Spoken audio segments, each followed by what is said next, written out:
Hello guys, good morning, good afternoon and good evening. In today's video we are going to discuss some internal audit interview questions. These are useful for SOX audit as well. So let's get into the topic. So first question is, what is SOX audit? SOX audit is related to SOX audit is introduced in 2002 to protect corporate frauds and to protect the investors' interest in the financial statements. The simple definition is enough in the interview.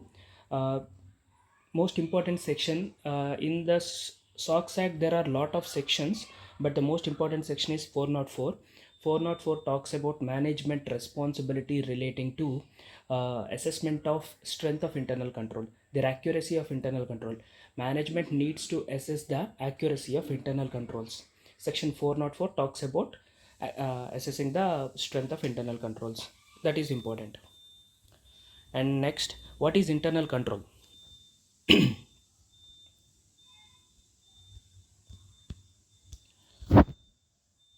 Internal control refers to policies, procedures, and processes implemented by an organization to ensure reliability of financial reporting, compliance with regulations, operational efficiency, and safeguarding of an asset. This is the bookish definition. We can understand with the help of an example. Let's say there is a process of purchase of goods in the company. Purchase is an essential part, purchases. So there is a process called purchasing of goods. What is the risk in that process? Maybe unauthorized persons can make the purchases. It leads to unauthorized purchases and it finally leads to revenue leakages. What will be the internal control for this? Segregation of duties. So the person who requested the goods or services is different from the one who approving the purchases, and the one who making the payment should also be different. So there are three persons involved in this control. One is the person requesting the goods, one is the person approving the purchases, and the person making the payment. So this is an example of control. In every organization there should be some process, there are some risks associated with the process, and there should be some control to reduce the risk. This is an example of internal control. And the most important and basic question in the interviews is RCM, risk control matrix. The interviewer will ask you what is RCM. So you need to know what are the contents of the RCM. So process, sub-process, risks associated with the process, we already discussed in the previous example. Control, what is the control? Let's say in the previous example we have discussed segregation of duties is one of the control. Attributes to test the controls. I will explain you what is the attributes in the upcoming slides. And the types of controls, whether it's a preventive control, it's a detective control, or a corrective control, and whether it's a key control or not.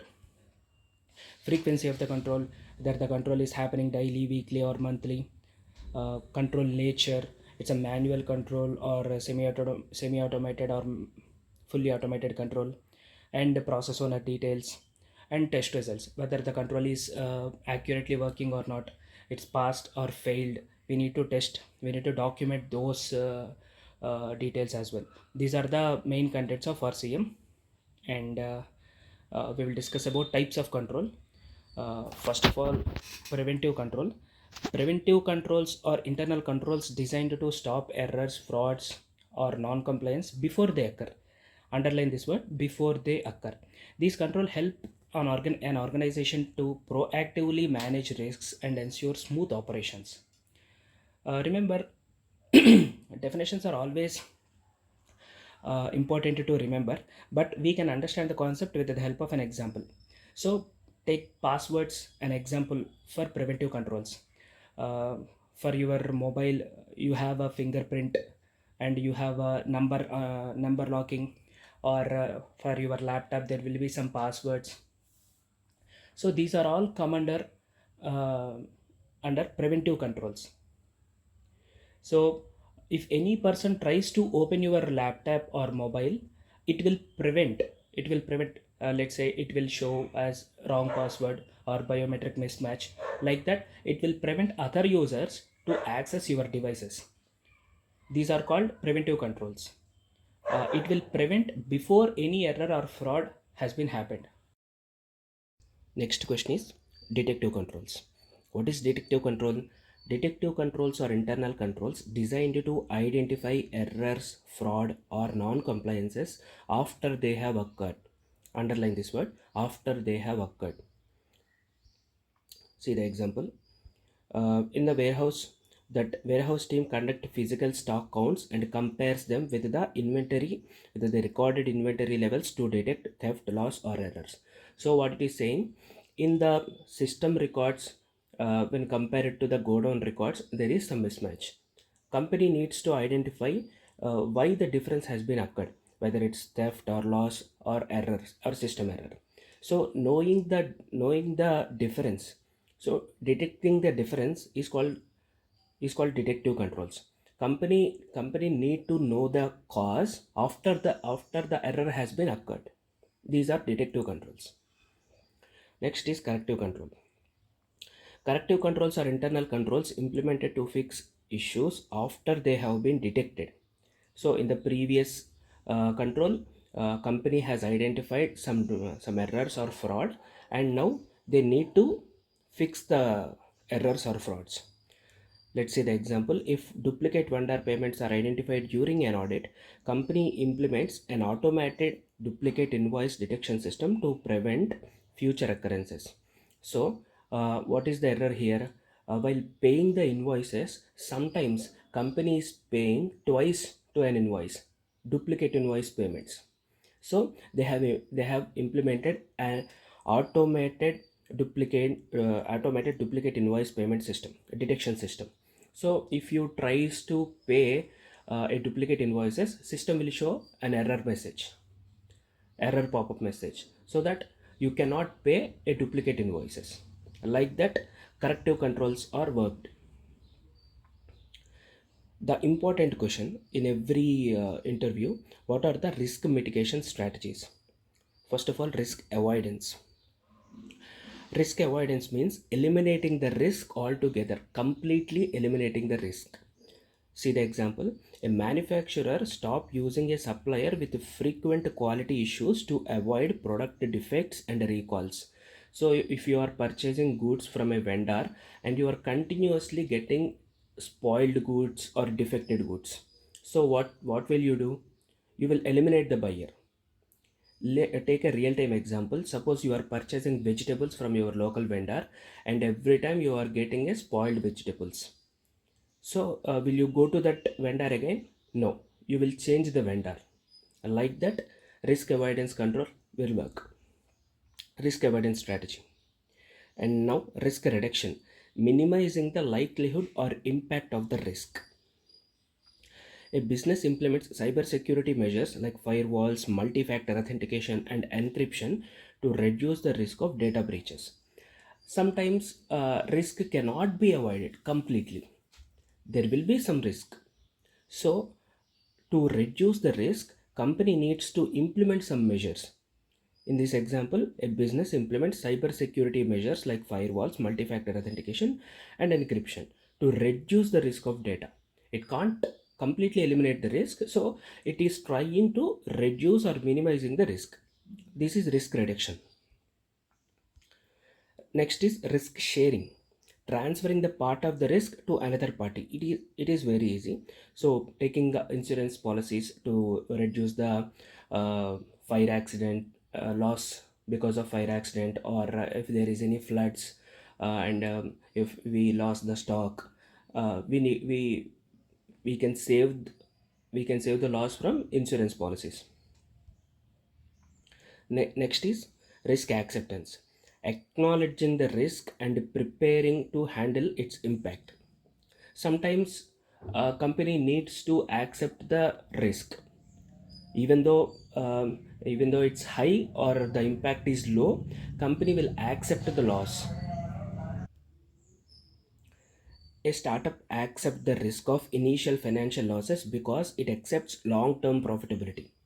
So in the risk acceptance strategy, company will accept the risk. Even though its impact is high or low, it will accept the risk. Next question is assertions. Assertions is also one of the important interview question. So we will go one by one. Existence or occurrence. Existence assertion ensures that reported assets, liabilities, and transactions actually existed or occurred on the particular date. The auditor asserted that reported assets, liabilities, and transactions are actually existed or occurred. Completeness ensures that all the transactions and or accounts are recorded and nothing is omitted. So there is all the transactions are recorded in the books of accounts and nothing is omitted. No transactions are omitted. Rights and obligations ensures that company owns the recorded assets and are liable for the reported obligations. Rights and obligations, company has rights on its own assets that is showing in the balance sheet, and also obligations means repayment obligation. Whatever the liabilities recorded in the balance sheet, company needs to repay those liabilities. Valuation and allocation ensures that assets, liabilities, and revenues are recorded at the correct amounts as per the accounting standards. So auditor assumes that all the assets, liabilities, and revenues are recorded at the correct amounts as per the accounting standards. So auditor is in the opinion, auditor needs to ensure that these amounts are as per accounting standards or not. Accuracy ensure that all the financial data is recorded accurately and calculations are correct. Auditor also assume that all the transactions are recorded are accurate. There is no errors in these financial statements. Cutoff ensures that transactions are recorded in the correct accounting period. Suppose if there is any sale relating to previous period is recorded in the current period, should not like that. It should not be like that. So auditor asserted that all the transactions showing in the financial statements are relating to that particular period only, not to any other period. Classification and presentation ensures that financial transactions are recorded in the correct accounts and presented properly in the financial statement. Auditor also asserted that all the transactions are classified correctly, whether it's a real account transaction or a capital account transaction or a nominal account transaction or is a personal account transaction. The classification of accounts is also correct. Like that, auditor needs to accept it. That's it, friends. If you like this video, please subscribe my channel. If you are watching till now, thank you so much for this, and please comment if you need second part of this video. There are a lot of interview questions still there, so if you like and comment on this video, I will definitely provide the second video. Thank you so much.